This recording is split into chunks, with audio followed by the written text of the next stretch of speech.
श्री शिवाय नमस्तुभ्यम। हर हर महादेव। 2 फरवरी दिन गुरुवार के दिन गुरु प्रदोष का व्रत किया जा रहा है। अगर आप किसी कारण से व्रत करने में असमर्थ हैं या कोई भी आपका कारण हो, समय का अभाव हो आपके पास, तो सुबह से लेकर शाम तक अगर भगवान शिव की आराधना में थोड़ा सा समय निकालते हुए इन सरल कार्यों को या उपाय कह लीजिए अगर आप करते हैं तो आपके जीवन के सभी कार्य स्वयं बन जाएंगे और रोग मुक्ति भी होती चली जाएगी। सबसे पहले प्रदोष काल का समय जान लीजिए।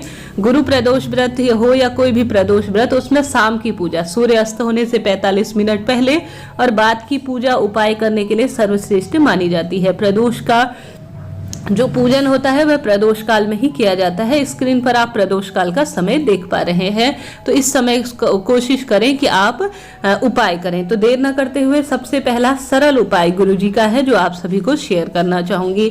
गुरुजी कहते हैं जीवन में लगता है कि काफी शरीर से रोग छूटते ही नहीं, दवाइयों में धन इत्यादि खर्च होता है या कोई भी परेशानी पीछा नहीं छोड़ती है, तो सबसे पहले आप सभी को एक दुर्वा ले लेनी है। मात्र एक दुर्वा लेनी है, ज्यादा कठिन करने की आवश्यकता नहीं है। आप सभी एक दुर्वा ले लीजिए। महादेव के मंदिर में विधि विधान से पूजन करने के बाद आप सभी को एक दुर्वा, जहां से जल समर्पित करने के बाद जल गिरता है ना, उस जगह पर अपने शरीर की जो पीड़ा है, जो तकलीफ है, जो दवाइयां हैं, मानसिक चिंता है और कई तरह से आप परेशान हैं, तो उसका स्मरण करते हुए आप सभी को एक दुर्वा, जहां से जल नीचे बहता है वहां पर आप सभी को समर्पित कर देना है। मात्र एक दुर्वा जो है आरोग्यता प्रदान करती है, जीवन के सभी कष्टों का निवारण करती है। तो पहला उपाय आप सभी को यह करना है। काफी सरल उपाय है, समझाने का पूरा प्रयास किया है। उपयोगी आपके लिए जानकारी रही हो तो लाइक शेयर और सब्सक्राइब चैनल को जरूर से कीजिएगा। कोई भी सवाल रह जाए, मन में दुविधा हो तो तत्काल कमेंट्स के द्वारा पूछ लीजिए, जरूर से मैं जवाब दूंगी, आपकी शंका का समाधान करूंगी। ठीक है, पहला उपाय यह रहा। दूसरा उपाय, आज एकादशी है, कल है द्वादशी, अर्थात गुरुवार के दिन द्वादशी है। द्वादशी के दिन चावल खाके ही एकादशी का फल पूरा प्राप्त होता है।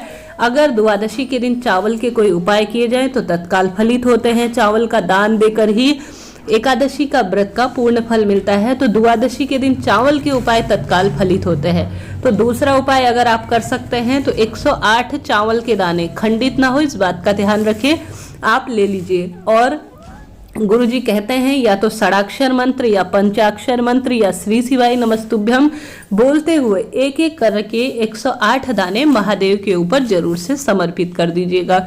इससे भी आपकी मनोकामना के योग बनते हैं, कुंडली में चंद्रमा की स्थिति मजबूत बनती है, रोगों का नाश होता है और सभी कार्य सिद्ध होते हैं। एकादशी का भी पूरा इससे फल प्राप्त हो जाता है। तो दूसरा उपाय इस तरह से है जो आप सभी को जरूर से करना है।